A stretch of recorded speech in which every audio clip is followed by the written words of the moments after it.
Filippo Dionghi, who is an expert in Lebanon and in particular in Hezbollah. He joins us from the University of Bristol in the United Kingdom. Thanks for speaking to us today. First of all, I'd like to ask for your reaction to what we just heard there from Israel Katz. If you heard that soundbite there, he was saying, look, if the president of Lebanon does not act against Hezbollah, we will. Is he threatening an invasion of Lebanon? I think the possibility of a ground invasion of Lebanon cannot be excluded. It's something that looks like it's been in the making for some time now. The reality, however, is that a ground invasion for Israel will be a much more demanding operation than what it has been carrying out so far. They did try already in the previous conflict, the one that started after October 7, to occupy parts of the Lebanese land. In fact, they did so also during the phase in which there was a ceasefire. But they also have suffered casualties in that process. A ground invasion is far more challenging for the Israeli army and exposes it to far greater risk than using air force only. And therefore, they're probably being particularly careful in assessing the possibility and making all possible preparation to minimize the risks involved by that kind of operation. But as you say, we can't rule it out, particularly because Hezbollah profoundly weakened after Israel's killing last year of its leader, Hassan Nasrallah. I mean, are they in any kind of position to fight back should Israel launch such an invasion? Well, the asymmetry of this conflict is particularly high at the moment in which we consider this conflict as between two air forces and the use of missiles only. But that asymmetry becomes somewhat reduced, at least, when the fight is transferred to the ground and infantries have to fight against each other, I'd say. And therefore, at that point, things become a little bit more complex for Israel, which exposes itself to a greater risk if it decides to invade Lebanon and therefore face Hezbollah face to face at that point. At that point, the risk of casualties are greater.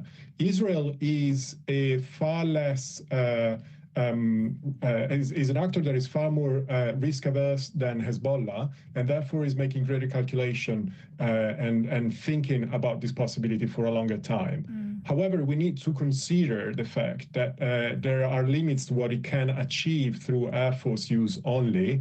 And that's also why perhaps the necessity from the strategic point of view of Israel to invade Lebanon may become a reality. And that's probably the kind of thinking that is behind the latest declaration of the Minister of Defense.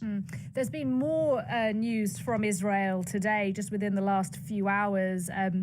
The Israeli government now ordering the evacuation of something like 10% of Lebanon's territory, a significant jump on the number of people that have already been asked to evacuate, and that was something like 800,000 people who have already left their homes as a result of this conflict. There are analysts who say, look, what Israel is now trying to do in Lebanon is a little bit like what they did in Gaza, force people out en masse, the Gazification of South Lebanon. What do you make of that? Well, I think this assessment is probably correct. I mean, Lebanon is not Gaza. There are two different terrains, and Hamas is different from Hezbollah. Hezbollah has far greater military capacity, far greater combat experience. In a sense, is far more challenging than Hamas itself, which is, again, possibly why they are still sort of, planning the possibility of ground invasion at that point. But the strategy very much is very much similar. So the possibility that Israel will decide to finally operationalize an invasion, a ground invasion, may become a reality in that sense. There's no question about it. And yes, the amount of displacement in Lebanon is devastating. There is a massive humanitarian crisis. As you were saying a minute ago, we're talking about almost 1 million people being displaced. And that obviously has enormous humanitarian consequences for a country that has already suffered enormously for the conflict to which has been subjected. And there is arguably a sectarian aspect to this displacement that we're seeing now, because most of them, not all of the people, but most of those who are now on the move are Shia from the south of Lebanon, and they are sometimes now being relocated into Sunni areas, into Christian areas, and we have seen some Israeli attacks in those areas, targeted attacks, the Israelis say. But we have increasingly begun to hear these reports that actually Lebanese people in other parts of the country don't want to shelter Shias from the south of Lebanon because they fear attacks falling in those areas. And there's concern that this is stirring up fresh sectarian division in Lebanon, a country, of course, that has a long history of sectarian conflict. I wonder how serious a problem you think that could be. There is a long history in Israelis' strategies against Lebanon that have to do with this process. The idea is that pressure from the south and from areas that are majority Shia area then is put on parts of society that are non-Shia, so either Sunnis or Christians or the Druze and so on. And therefore, that exacerbates the internal division of the country. It produces instability, it produces also resentment towards the Shia population, which is the main source of support for Hezbollah, assuming that that support is still there now, of course.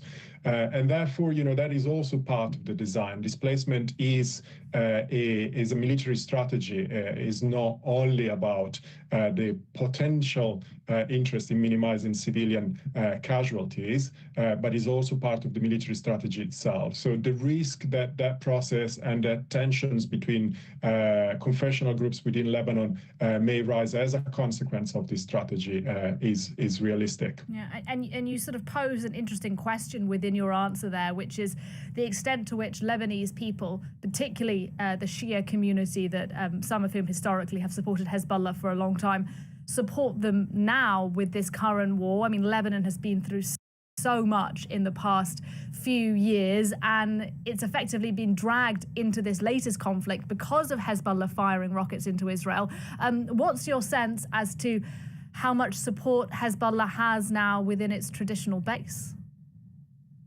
It's difficult to say. I mean, a competent answer to that kind of question would require, a professional survey that actually asks the Lebanese what they think about it. The intuition is that the more the conflict lasts, the lower are the chances for Hezbollah to increase its basis for support. But one also has to consider that opinion swings very sharply and very quickly during war. And so the amount of support for Hezbollah will also depend on the outcome of this war at this point. At the beginning, there was a very strong sense that also within the Shia community, there was a sense of fatigue and frustration for the decision of Hezbollah to drag Lebanon into another confrontation at this point, especially given the fact that the Shia population was already displaced. They did not have a possibility to return to their houses in most of the cases in South Lebanon as a result of the conflict that started in 2023. And now they had to be displaced again because of the latest attacks that Hezbollah has launched on March 1st against Israel and the retaliation that followed. So yes, it is difficult to assess, but we will have to see what happens next at that point. All right, Filippo Dionghi talking to us there from Bristol University, an expert on Lebanon. Thank you very much indeed.